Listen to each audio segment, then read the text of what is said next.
I have been running marathons since the year 2000. The mental toughness of being a runner has helped me a lot to push forward. One step at a time has long been the tempo for Cheryl Hile.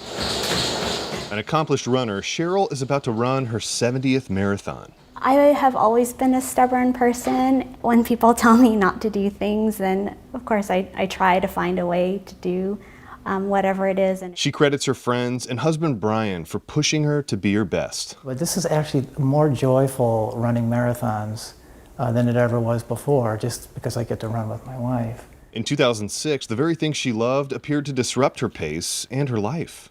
Cheryl began feeling electric shocks in her arm and back. Initially, she thought it was just a sports injury. A visit with a neurologist revealed much more. My neurologist, she told me to lower my expectations, and that really pissed me off. Here's Tokyo. I was diagnosed with multiple sclerosis in October of 2006.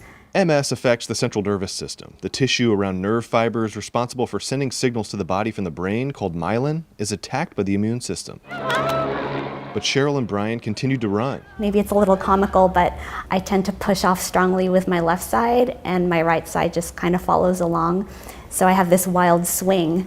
So my husband Brian, he runs on my right side to give me perspective so I can keep running a straight line. These medals are not only a reflection of 26.2 miles, they mirror her grit. In a 12-month span, beginning in September 2016, Cheryl ran 7 marathons on 7 continents, becoming the first person with multiple sclerosis to do so. It's the one thing that's a really physical challenge that's a link back to the days before she had MS.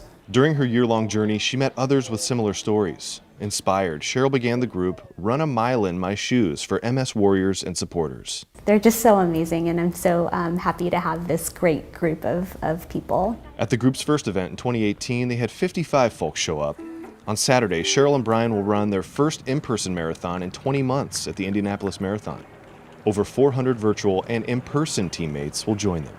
Cheryl's road ahead is still uncertain, but she keeps running and pushing for others who are in the fight. I do what I can, and I never give up, and I've been living with that motto since 2006. In Camas, John Goodwin, KGW News.